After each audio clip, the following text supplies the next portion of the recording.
자, 이제 우리는 로지스틱 회귀 모델의 매개 변수를 맞추기 위해서 W와 B의 함수인 비용 함수 J를 최소화하는 그 W와 B 매개 변수를 찾으려고 노력할 겁니다. 이를 위해서 다시 또 경사 하강법을 적용할 건데요. 어떻게 하는 건지 그 방법을 살펴보도록 하겠습니다. 자, 이번 영상에서는 우리가 로지스틱 회귀를 통해 가지고 이 파라미터 W하고 B를 어떻게 선택하는 건지를 집중적으로 살펴보겠는데요. 일단은 그 W하고 B가 찾아졌다면은 그 새로운 데이터 X가 주어졌을 때 예를 들어서 뭐 병원에서 진단을 받으러 온 그 환자 종양의 크기나 나이나 이런 것들이 X가 될 수 있는데요. 그 값을 입력했을 때 이와 같은 로지스틱 회귀 모델의 결과값 f of x를 1 나누기 1 더하기 exponential 마이너스 w dot x 더하기 b 이런 형식으로 구해지고요. 당연히 이 값은 뭐에 해당됩니까? probability of y, 라벨이 1일 확률, 기분 x, 그리고 이 내용들은 당연히 그 w하고 b로 파라메터라이즈 된 그런 경우에 우리가 예측치라고 할 수가 있겠죠. 자, 비용 함수를 최소화하는데 사용할 수 있는 알고리즘은 역시 그라디언트 디센트, 경사 하강 알고리즘이고요. 여기 다시 우리가 코스트 함수를 다시 한번 여기 써놨습니다. 비용 함수 W와 B를 파라메터로 하는 이 J 함수를 우리가 최소화하려고 하면은 보통 우리가 일반적인 그 경사 하강법의 알고리즘이 이 아래쪽에 지금 설명되어 있죠. 지금 반복적으로 파라메터 W하고 B를 이전의 밸류 W와 B에서 즉 알파를 곱한 즉 J 함수의 WJ 방향으로의 미분값 또는 J 함수의 B 방향으로의 미분값을 반복적으로 우리가 빼줌으로써 업데이트하게 되는 거죠. 자, 특별히 이 코스트 함수 J의 WJ에 관한 미분항, 요 항을 한번 자세하게 살펴보도록 하겠습니다. 물론 여기서 아래 쓰이는 subscript J는 당연히 1부터 n까지, 여기서 n은 특징의 개수겠죠. 각 특징에 곱해지는 파라미터이기 때문에요. 자, 이 수식을 우리가 미적분학을 사용해서 J를 WJ에 관해서 이 코스트 함수를 미분하면은 이와 같은 수식이 유도되는 것을 아주 쉽게 확인할 수가 있습니다. 자, 이 식을 한번 살펴볼까요? 즉, J의 그 코스트 함수 J의 WJ에 관한 미분을 하면요. n분의 1 곱하기 그리고 서메이션 모든 훈련 자료에 대해서 그 예측치 f of x 빼기 그리고 주어진 i번째 샘플의 라벨 y 그것에 곱셈 xj를 곱해주는 값으로 결정됩니다. 여기서 말하는 그 x subscript j와 그 superscript i 같은 경우에는 의미를 우리가 잘 알고 있죠. 즉 i번째 훈련 자료의 j번째 특징을 말하자면 그 나타내는 기호라고 보실 수 있습니다. 자, 이번에는 그 B에 대한 미분을 한번 살펴볼까요? 즉, 코스트 함수 J의 B의 다른 파라미터 B에 관한 미분을 우리가 유도하면 이와 같이 주어지게 됩니다. 이 수식을 가만히 보면요. 방금 전에 찾았던 그 WJ에 관한 미분 수식과 거의 동일합니다. 딱 하나만 다르죠. 마지막에 곱해지는 X sub J 그 슈퍼스크립트 I 요 부분만 빠져 있다는 것만 제하고는 아주 동일한 그 형태를 띠고 있는 거고요.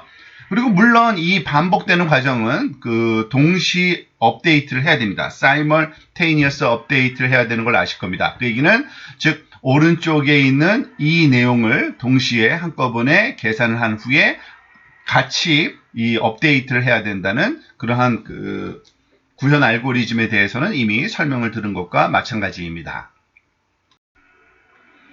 자, 따라서 그 오른쪽에 여기에 우리가 유도한 이 미분식을 이 알고리즘의 해당 항에 플러그인을 함으로써 반복적인 업데이트를 하게 되면은 로지스틱 리그레션에서의 그레디언트 디센트를 우리가 완성하게 되는 겁니다.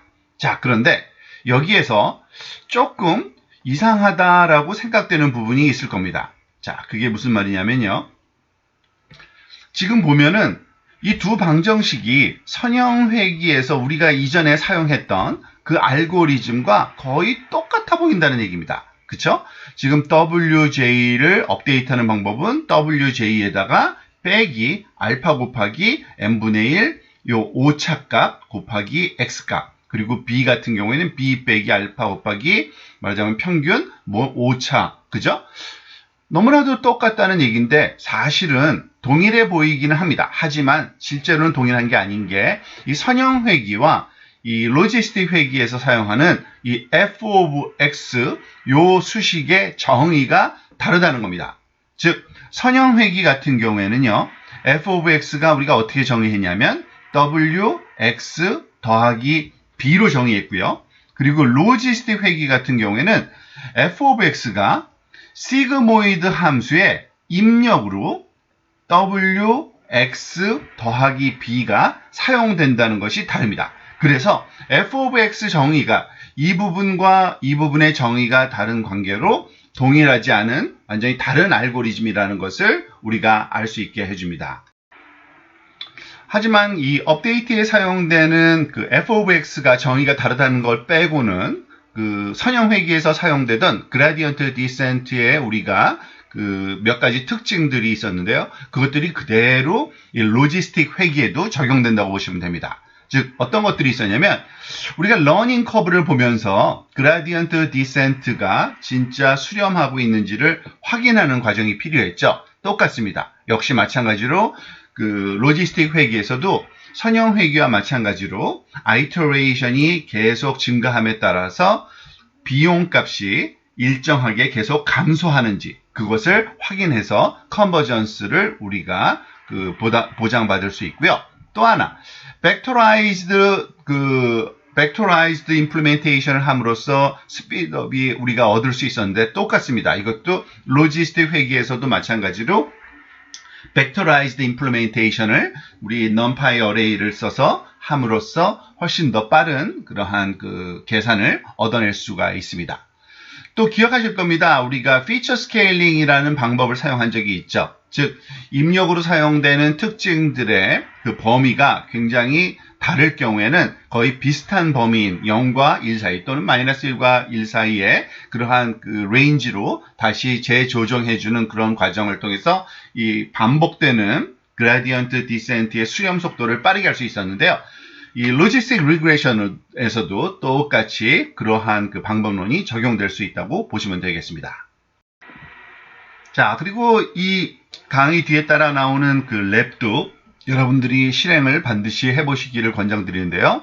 로지스틱 회귀를 사용한 그 그라디언트 디센트 방법을 사용한 로지스틱 회귀의 임플리멘테이션인데 다양한 애니메이션 플롯이 제공되는 관계로 어떤 식으로 우리가 학습이 되는지를 모니터링 할 수 있는 아주 좋은 예제이고요.